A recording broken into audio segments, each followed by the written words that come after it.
I will say this. It's better than Kingdom of the Crystal Skull. So there is that.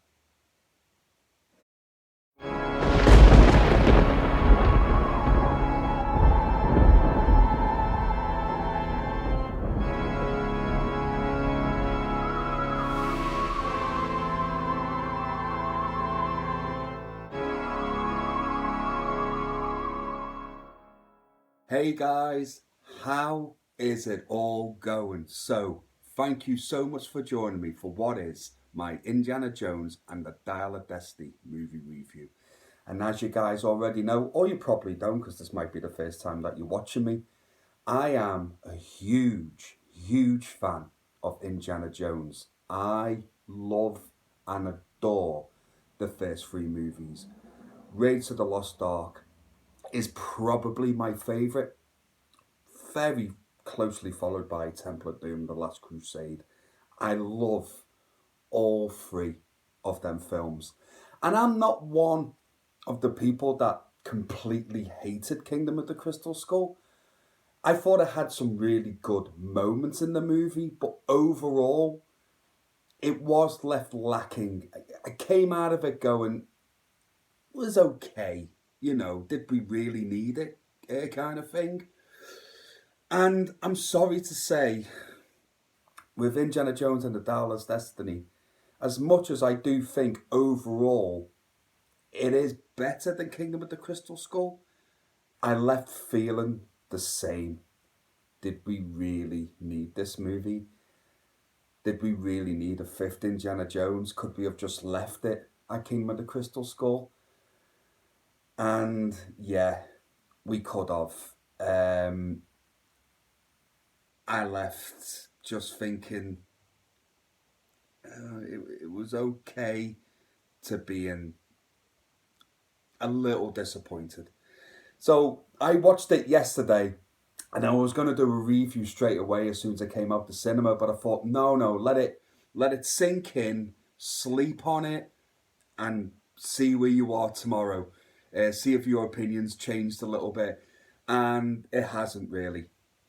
I will say this, and this isn't a spoiler or anything, because this is pretty well known. The opening 20 to 25 minutes of this movie is absolutely fantastic.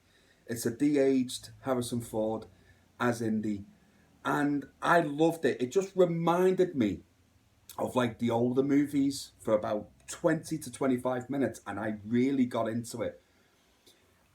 There's a little part of the beginning as well that I'll just say my negatives. I'll just save it for that. But overall, I really did enjoy it.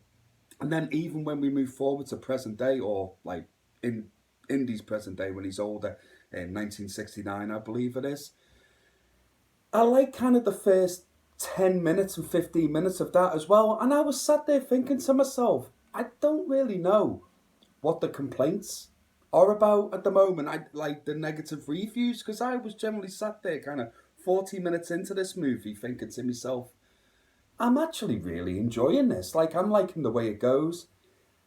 And then after a certain chase sequence, we hit the middle part of this movie. And my God, does it take a massive dip. I never thought I would say this about any Indiana Jones movie. And even Kingdom of the Crystal Skull, this didn't really happen to me in. But I started to get like pretty bored during the middle of this movie. Like, I checked my phone a couple of times, and I didn't even do that in Kingdom of the Crystal Skull, by the way. Probably should have done, but I didn't. But that's, hang on, I'm diving straight into my negatives here. Stay positive, stay in the positives while you're here, Dave. I will say this as well. Harrison Ford is fantastic as Indiana Jones. He really does give us all in this movie, and you know he genuinely gives a shit. And he puts in a fantastic performance. All the performances are good, to be fair. Mads Mikkelsen, he's really good as the villain of this movie. The people that play his henchmen were really good. I will say this, there's been a lot said about Phoebe Waller-Bridge, and I do think your enjoyment of this movie will depend on whether you like her character or not. And I will dive a little bit more into the negatives with that. But overall, I actually thought she was okay.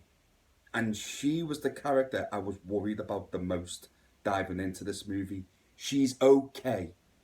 She's not great, but she's not as terrible as what a lot of reviews are going to try and tell you she is. She's okay. But definitely the absolute standout in this movie is Harrison Ford. And there is, the same as Kingdom of the Crystal Skull, there is some really good moments of action with Indiana Jones.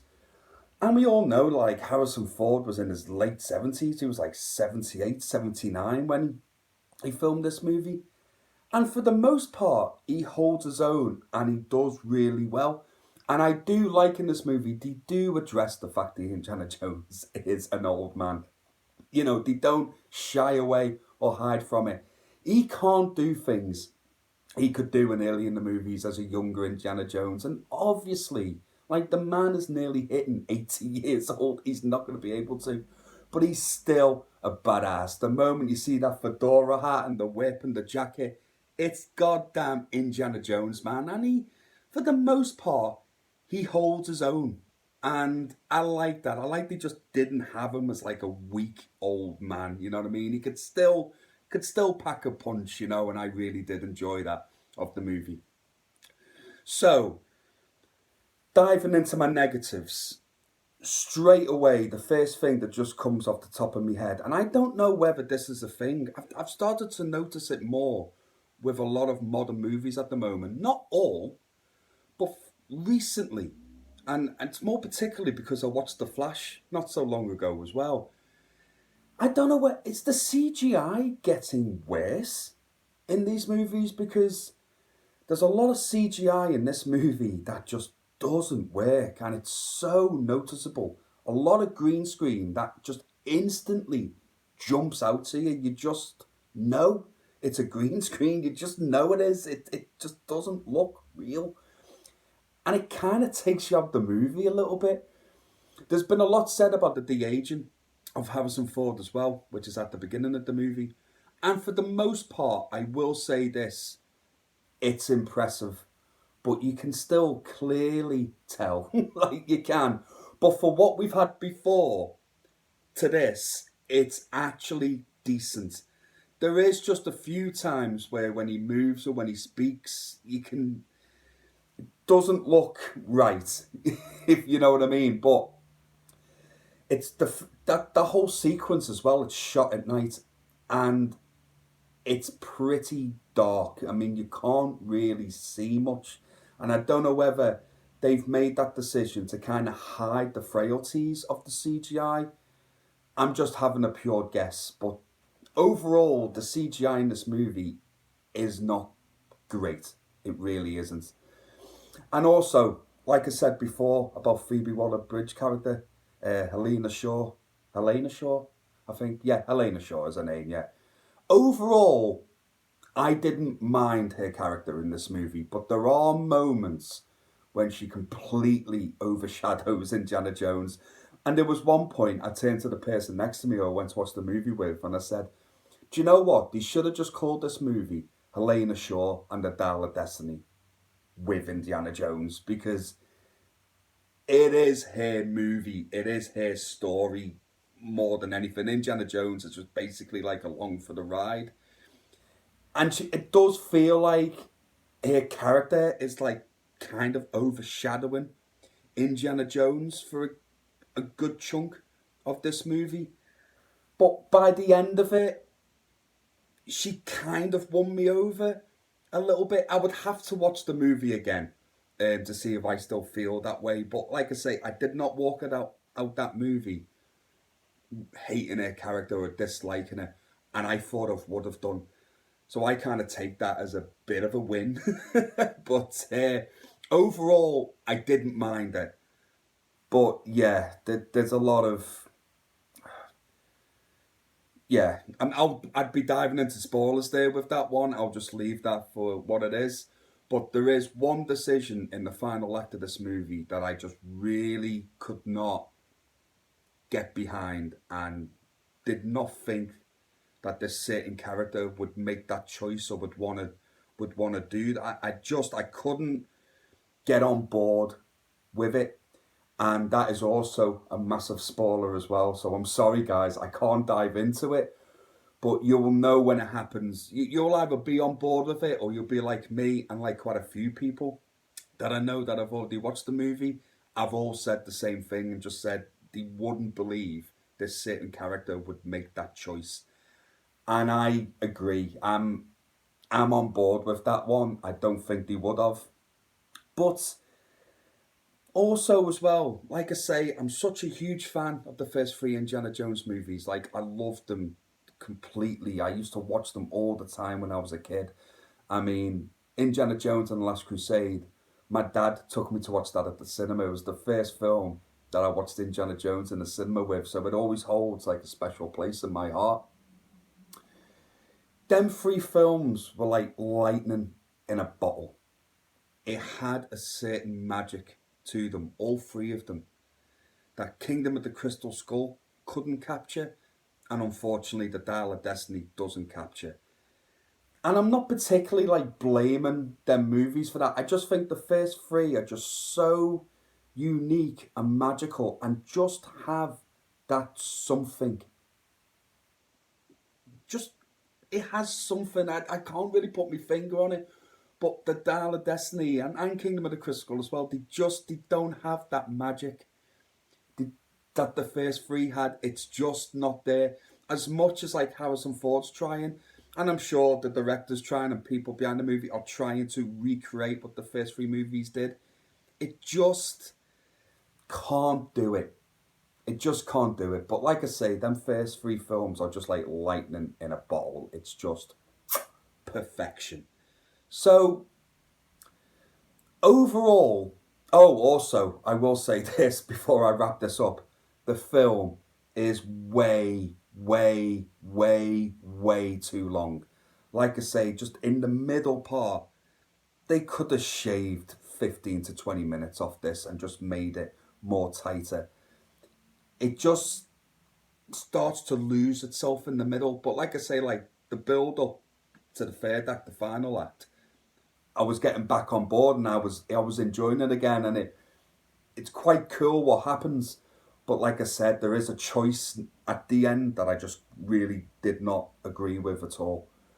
But overall, the film is okay. Do you need to go to the cinema to watch it? Probably not. You could wait, to be fair. Um, yeah, I wanted it to be more than what it was, and I think I come out of it disappointed. But it's okay. It's not a bad movie by any means, but it's nowhere near as great as what the first three Indiana Joneses are. So if you are going to go to the cinema, just please bear that in mind. Like, just get the first three out your mind because it is not going to compare to that at all. So my Dial of Destiny score, it's not rotten or anything. I will give it a fresh. Um, oh God, I'm going to give it a 3 out of 5. I don't think it's anything you can rush to the cinema to, but it's not a bad movie. It's okay. It kind of breaks my heart saying that. So, guys, have you seen the movie yet? What did you think of it? Are you a big fan of Indiana Jones? Whatever it is, guys, please leave a comment below. It is absolutely always a pleasure hearing from you. And, as always, please take care of yourselves and each other, and I will see you again real soon. Take care, guys. Goodbye now.